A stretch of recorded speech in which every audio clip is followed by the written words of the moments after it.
Parasa TV ద్వారా అందిస్తున్న ఇదండి నా జీవిత కథ 54వ భాగం, హై స్కూల్ పర్వంలో 23వ భాగానికి మీ అందరికీ కూడా హృదయపూర్వక స్వాగతం. ఈరోజు ఆనాటి విద్యా బోధన విధానం గురించి కొన్ని విషయాలు చెప్పాలని అనుకుంటున్నాను. ఆ రోజుల్లో ఉపాధ్యాయులందరూ కూడా ఉపాధ్యాయ వృత్తిని ఒక పవిత్రమైనటువంటి వృత్తిగా భావించి చాలా అంకిత భావంతో విద్యార్థులకి మంచి విషయాలు చెప్పాలనేటువంటి ఒక భావనతో ఉన్నటువంటి వారు ఎక్కువ మంది ఉండేవారు.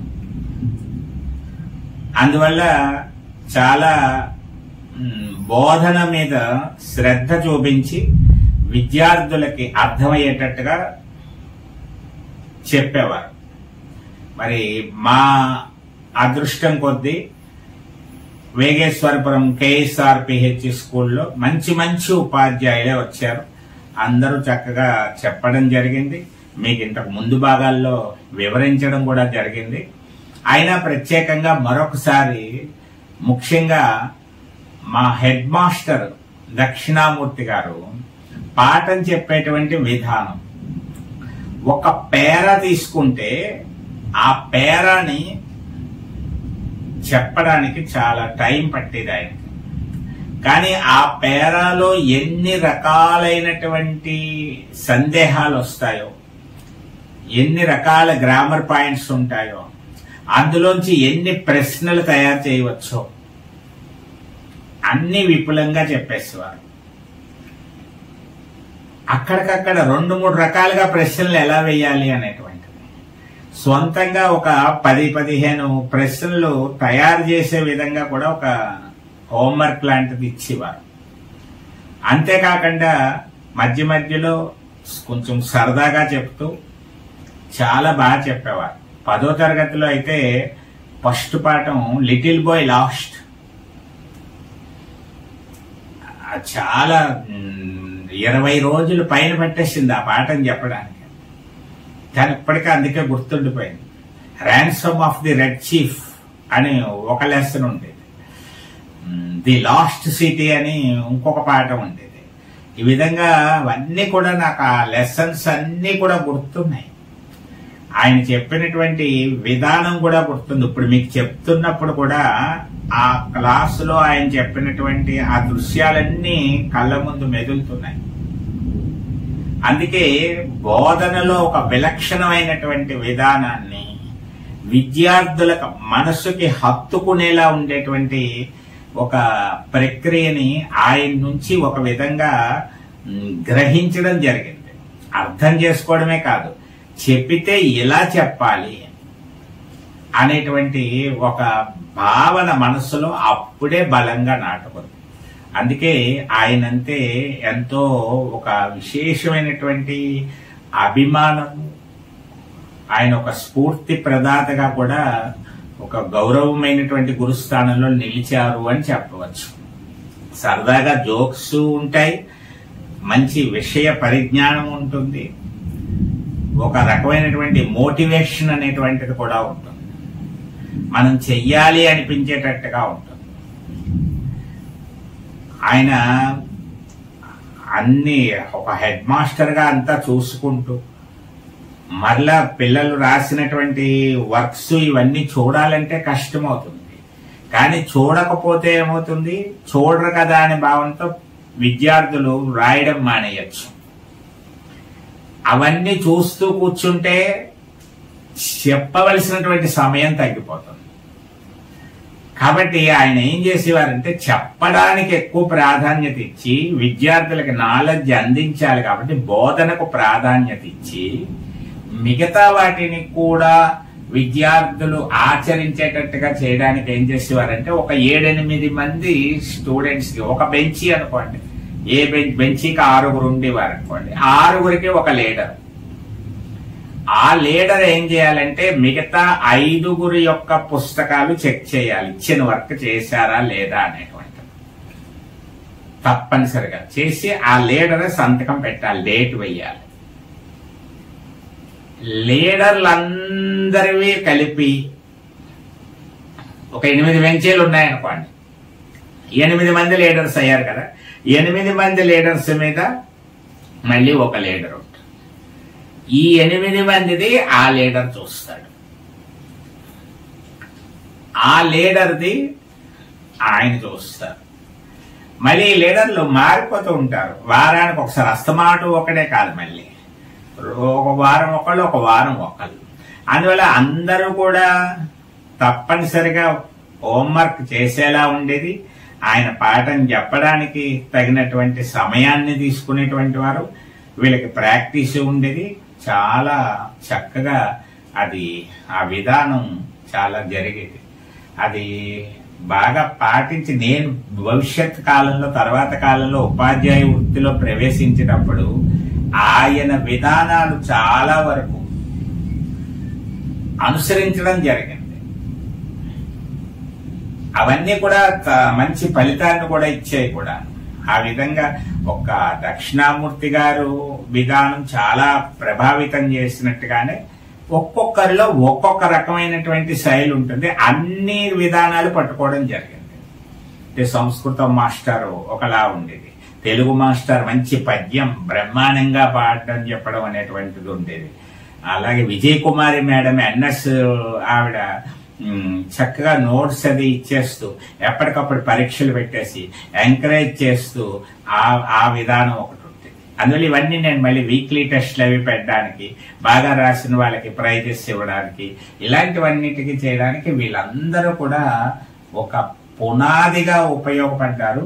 చాలా మంచి ఒక ప్రేరణ కల్పించారు అని చెప్పవచ్చు. కాబట్టి ఈ రోజున ముందుగా వాళ్ళ గురించి చెప్తూ, వాళ్ళందరికీ కూడా ఎప్పుడు కూడా వారి మనసులో మంచి స్థానంలో ఉంటారు. వాళ్ళందరికీ కూడా ఈ సందర్భంగా మరొక్కసారి గౌరవనీయంగా ప్రణామములు అర్పించుకునేటువంటి భాగ్యం కలిగినందుకు ఎంతో ఆనందిస్తున్నాను. వారి గురించి మీతో చెప్పేటువంటి ఒక అదృష్టం కూడా కలిగింది. ఇంకా వెంకటేశ్వర ఐ క్లాస్ రెస్టారెంట్ గురించి చెప్పాలి. ఒకసారి ఊర్లోకి కూడా వస్తాం కదా, స్కూల్లోంచి ఊర్లోకి వస్తాం, ఊర్లోంచి స్కూల్లోకి వెళ్తూ ఉంటాం. మొత్తం అంతా జాగ్రత్తగా, ఒకసారి ఇంట్లోకి వెళ్తూ ఉంటాం. అలా మొత్తం మీద జాగ్రత్తగా తీసుకువెళ్ళాలి వ్యవహారం అంతా కూడా. ఇప్పుడు ఇంట్లోకి వచ్చేటప్పుడు, బజార్లోకి వచ్చేటప్పటికి Venkateswara I class restaurant Talapudi bus stand centre లో పోస్ట్ ఆఫీస్ ఎదురుగుండా ఉండేది, కంకిపాటి వారి కొట్టుల్లో. కుక్కిరాల వెంకటేశ్వరరావు అనేటువంటి ఆయన ఈ హోటల్ రన్ చేసేవారు. చాలా ఫేమస్ హోటల్ గా పేరు పొందింది. కొంచెం ధర తక్కువగా ఉండేది, రుచిగా కూడా ఉండేది, కిటకిటలాడుతూ ఉండేది. ఆ రోజుల్లో రాత్రి 9 వరకు కూడా ఇడ్లీ దొరుకుతుంది, ఇడ్లీ మినపట్టు. చాలా కాలం ఆ హోటల్ అందరికీ ఎంతో ఉపయోగపడింది. ముఖ్యంగా పాకంగారి ఒక స్టీల్ బేసన్ నిండా పాకంగారులు 9 గంటలకల్లా రెడీ అయిపోయి ఆయన కౌంటర్ దగ్గర పెట్టుకునేవారు. అలా పెట్టుకుని దాన్ని గులాబీలని పేరు పెట్టేవారు. అందరికి అడిగి అది చూసి లోపలికి వెళ్తూ ఆ బేసన్ లో చూసిన తర్వాత ఎవరైనా ఏదో ఇడ్లీ పూరి తిందామని వచ్చినటువంటి వాడు పాకంగారి కూడా తినెళ్లేలా ఉండేది సీన్ అక్కడ. అలాగా 12-12:30 అయ్యేటప్పటికి ఒకసారి 1-2 గంటల్లో మొత్తం గాలి అయిపోయింది. బేసన్ తీసేసి వారు పక్కన పెట్టేసేవారు. ఒక్కోసారి సేమియా రెడీగా పెట్టుకుని వేడివేడిగా సేమియా, అది కూడా అలాగే అందరికీ సేమియా ఏమైనా అని, లేకపోతే కొంతమందిని చూడగానే సేమియా ఇచ్చేయండి అనేవాడు. అలాగా ఆయన అందరితో మంచిగా ఉంటూ మంచి రుచిగా తయారు చేస్తూ తక్కువ రేట్లలో ఉండేలాగా మంచి పేరు తెచ్చుకున్నాడు. కొక్కిరాల వెంకటేశ్వరరావు అనేటువంటి ఆయన దాన ధర్మాలు అవి కూడా చేశారు. ఊర్లో ఏదైనా కార్యక్రమాలు వస్తే ఫస్ట్ ఆయన దగ్గరికి వెళ్ళిపోయేవారు, ఆయన విరాళాలు ఇచ్చేవారు. ఇప్పటికీ కొన్ని దేవాలయాల్లో ఆయన ఇచ్చిన ఫోటోలు అవి ఉంటాయి. గోదావరి గట్ట దగ్గర ఫోటోలు కూడా వెంకటేశ్వర హై క్లాస్ రెస్టారెంట్ అని కనపడుతుంటుంది. పెద్ద పెద్ద అయ్యప్ప స్వామి ఫోటోలు ఇవన్నీ కట్టించి చెక్క గంగరాజ అని ఆయన దగ్గర కట్టించి అక్కడ పెట్టేవారు. అలాగా ఆయన ఏ కార్యక్రమానికైనా సాయం చేస్తూ ఉండేవారు. ఆయనతో కొద్ది ఎక్కువ అనుబంధం మాకు ఎలా ఉందంటే, ఒకటి మామూలుగా తెలుసు కన్నం గారు అబ్బాయి అని ఒకటి తెలుసు, అబ్బాయి గారు అనే అంటూ ఉండేవారు ఎప్పుడు కూడా. తర్వాత కాలంలో వాళ్ళ అమ్మాయి కొక్కిరాల శ్రీరామలక్ష్మి రాణి అంటారు, తర్వాత నా స్టూడెంట్ అయింది. ఆ విధంగా ఇంకా అభిమానం ఎక్కువ పెరిగింది. అది ఉపాధ్యాయ పర్వంలో వివరిస్తాను. మరి వెంకటేశ్వర హై క్లాస్ రెస్టారెంట్ లో ఇంచుమించు వారానికి 4-5 సార్లు టిఫిన్ చేస్తూనే ఉండేవాళ్ళం. ఎవరో ఫ్రెండ్స్ తోటో ఇంకోటోటో మధ్యాహ్నం అప్పుడో సాయంత్రం అప్పుడో ఎప్పుడో ఒకప్పుడు వెళ్లి టిఫిన్ చేయడమే. ఇడ్లీ సాంబార్, పూరి, పెసరట్టు ఉప్మా, ఈ పాకం గారి, సేమియా పాయసం, ఇలా ఏవో ఒకటి వెరైటీస్ ఒకటో రెండో ఏదో ఒకటి టేస్ట్ చూస్తూనే ఉండేవాళ్ళు. అలాగా అది నాకే కాదు, చాలా మంది తాలపూల్లో అనేక మంది ఆ వెంకటేశ్వర హై క్లాస్ రెస్టారెంట్ గుర్తుంటుంటుంది. అక్కడ తాగినటువంటి సేమియా, తిన్నటువంటి పాకంగారులు ఇవన్నీ కూడా గుర్తుంటుంటాయని చెప్పచ్చు. మరి బస్సులు, వెళ్లే బస్సులు, వచ్చే బస్సులు, బస్ స్టాండ్ దగ్గర ఆగినప్పుడు గబగబా వచ్చి బస్ స్టాండ్ సెంటర్ అంతా కూడా బస్సులు వచ్చిన కాసేపు కిటకిట్లు ఆడుతూ ఉండేది. చాలా బాగా జరిగింది. ఇంకా ఇంట్లోకి వద్దాం ఒకసారి, ఇంటి పరిస్థితిగా. ఇప్పుడు ముందు మరి లైఫ్ ఎలా టర్న్ అవుతోంది, కుటుంబ నా కథ అంటున్నాం కదా, ఓన్లీ హై స్కూల్ జీవితం అనట్లేదు. ఇది మొత్తం చివరి వరకు, ఇప్పటి వరకు ఉన్నటువంటి ఆనాటి నుంచి 1964లో పుట్టిన దగ్గర నుంచి ఇప్పటి వరకు, అంటే ఇది పూర్తయ్యే వరకు ఎంతవరకు జరుగుతూ ఉంటే అంతవరకు ఉన్నటువంటి భాగాలన్నీ, అంటే 2025 వరకు ఇదంతా జరుగుతూనే ఉంటుంది. 2025 వరకు మిమ్మల్ని తీసుకురావాలి. ఆ తర్వాత వేరే ఇంకొక భాగమే, ఇంకో కొత్త రకం ఏదైనా చెప్పచ్చు. అందువల్ల ఆ ప్రస్థానం అంతా తెలియాలంటే చిన్నప్పటి నుంచి అన్ని తెలియాలి. ముఖ్యంగా ఆ రోజుల్లో పేర్లు పెట్టే విధానం ఎలా ఉండేది. సాధారణంగా పేర్లన్నీ కూడా దేవతలకు సంబంధించినటువంటి పేర్లు లేదా దేశ నాయకులకు సంబంధించినటువంటి పేర్లు, తల్లిదండ్రులకు సంబంధించిన పేర్లు, ఈ 3 విభాగాల్లోనూ ఉంటాయి ఎవరికైనా సరే పేర్లు. లేటెస్ట్, మోడర్న్ అలాంటిది ఉండేది కాదు. అప్పుడు ఫలానా వ్యక్తి బాగా రాణించి ఉన్నాడు, దేశ నాయకుడిగా గుర్తింపు పొంది ఉన్నాడు అంటే ఆ పేరు, లేదా ఇష్టమైన దేవతల పేరు, లేదా వంశంలో తల్లిదండ్రులు, తాత ముత్తాతల్లో ఎవరో ఒకరి పేరు, ఇవి ప్రధానంగా ఉండేటువంటి. మరి మా దగ్గరకు వచ్చేటప్పటికి 7 సంతానం మేము. అయితే మా నాన్నగారికి కృష్ణుడు అంటే చాలా ఇష్టం.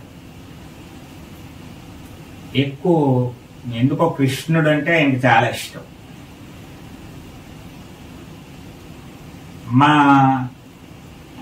నానమ్మ, నేను చూడలేదు, మా తాతనే చూడలేదు, నానమ్మనే చూడలేదు. మేము బామ్మగారు అంటూ ఉంటాం జనరల్ గా, నానమ్మ అనే దానికంటే తాత, బామ్మగారు, తాతగారు బామ్మగారు అంటే అలవాటు. కొంతమంది నానమ్మ అంటూ ఉంటారు. మరి తాతగారు, మా నాన్నగారి పేరు కొండలరావు గారు అయితే తాతగారి పేరు రత్నాజీరావు, ముత్తాత పేరు మళ్ళీ కొండలరావు. వాళ్ళ యొక్క భార్యలు అంటే మా అమ్మగారు లక్ష్మీకాంత్ అంట, ఆ తర్వాత ఆవిడ మాణిక్యమ్మ గారు తర్వాత శేషమ్మ గారు. ఈ మా సంతానంలో, మా నాన్నగారికి కలిగిన 7 సంతానంలో పెద్దక్కకి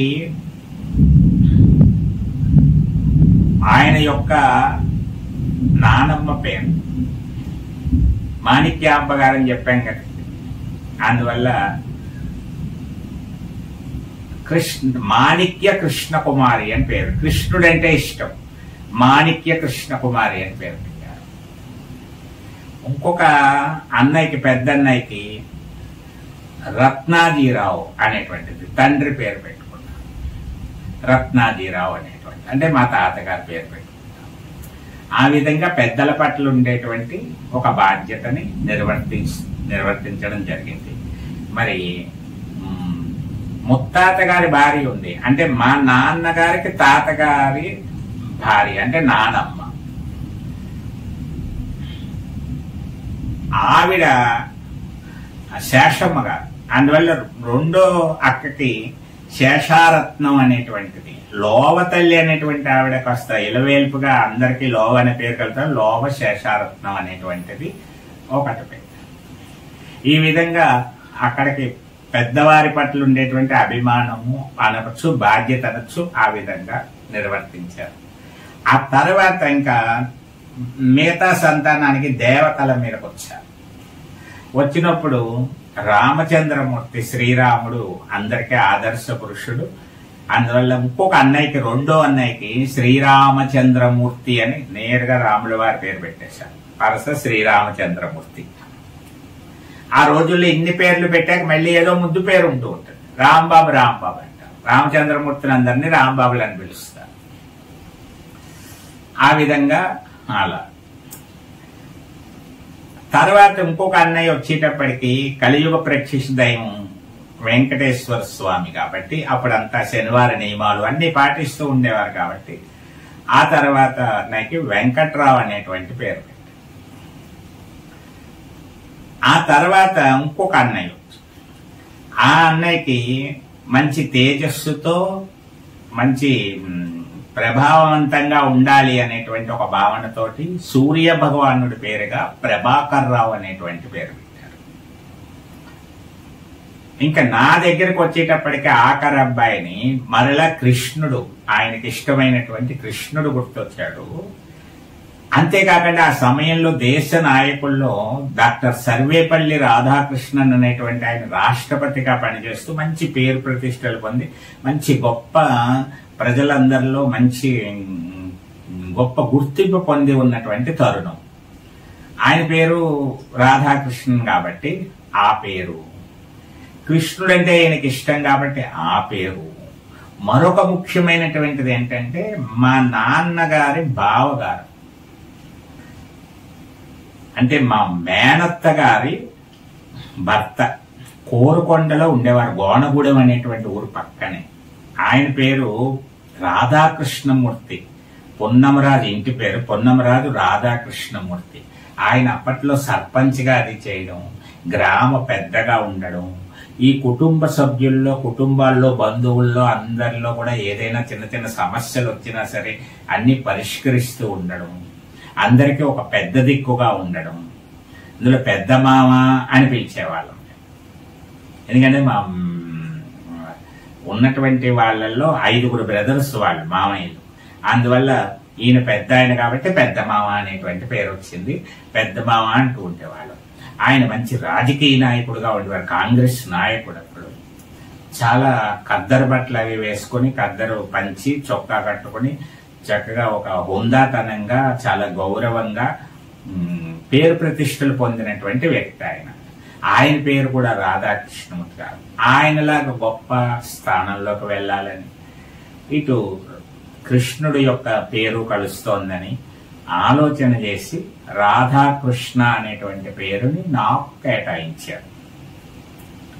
ఇవి పేరుల్లో ఉన్నటువంటి విశేషం. మరి పేరు ప్రభావము కొంత పనిచేసిందో ఏమిటో తెలియదు, కానీ ఉపాధ్యాయ వృత్తిలోకి రావడం అంటే జరిగింది. ఎంతో మందికి టీచింగ్ అందించడం జరిగింది, వేల మందికే అందించడం జరిగింది ఉపాధ్యాయ వృత్తిగా. ఈ విధంగా ఉపాధ్యాయ వృత్తి కూడా చాలా గొప్ప అవకాశాన్ని కలిగించింది. ఆ పేరు ప్రభావమో ఏంటో తెలియదు కానీ. అలాగే ఆయన చెప్పినట్టుగా మామయ్య గారు లాగా కొంచెం ఏదో పెద్ద తరహాగా గౌరవంగా ఏమున్నా లేకపోయినా చక్కగా గౌరవంగా వెళ్ళిపోతూ వచ్చింది. అది జరిగింది. అలాగే కృష్ణ భక్తితోటి ఆయన పెట్టుకున్నందుకు గుర్తుగా మరి ఒక భక్తి తత్వం అనేటువంటిది ఆధ్యాత్మిక రంగంలో కూడా రావడం జరిగింది. ఇది ఈనాడు పేరుకు సంబంధించినటువంటి విశేషాలు. ఇంకా మరికొన్ని ఇంకా ఆసక్తికరమైన విశేషాలన్నీ మనం చెప్పుకుంటూ ముందుకు వెళ్తున్నాం. 54 భాగాలు వచ్చాయి. ఇంకో ఒక 6-7 భాగాలతోటి హై స్కూల్ పర్వం, ఇంకా మొత్తం మీద 10 భాగాలు అనుకోండి. 10 భాగాలతో హై స్కూల్ పర్వం పూర్తిగా ముగుస్తుంది. తర్వాత వచ్చే భాగాలన్నీ చాలా ఆసక్తికరంగా ఉండేటట్టుగానే కొత్త కొత్త విధానాలతో మీ ముందుకు వచ్చేలాగే ప్రయత్నం చేస్తున్నాను. ఇది యూట్యూబ్ చరిత్రలోనే ఒక వినూత్న ప్రయోగం అవుతుంది తప్పనిసరిగా. ఈ బాటలో అప్పటికే చాలా మంది వస్తున్నారు. వాళ్ళందరూ కూడా మిమ్మల్ని చూసి మేము కూడా చెప్పాలని అనుకుంటున్నామండి. ఇంతలా కాకపోయినా, ఇన్ని విశేషాలు కాకపోయినా మాకు గుర్తున్నవి, మేము చెప్పదలుచుకున్నవి, మేము సాధించినవైనా చెప్పాలనిపిస్తోంది అనేటువంటి భావన కూడా చాలా మంది వ్యక్తం చేస్తున్నారు. అదంతా చాలా సంతోషం. ఒకరికి స్ఫూర్తినిచ్చే కార్యక్రమం అంటే చాలా ఆనందదాయకం. మరి 100 మంది మించి పాఠకులు, మరి ప్రేక్షకులైతేనే ప్రేక్షకులు ఈ కార్యక్రమాన్ని యూట్యూబ్ ద్వారా వీక్షిస్తూ వారు కొంతమంది కామెంట్స్ రూపంలో కూడా పెడుతూ వాళ్ళ అనుభవాలు కూడా గుర్తు చేసుకుంటూ ఆ రోజుల్లోకి మమ్మల్ని కూడా తీసుకువెళ్తున్నారని చెప్పడం జరుగుతోంది.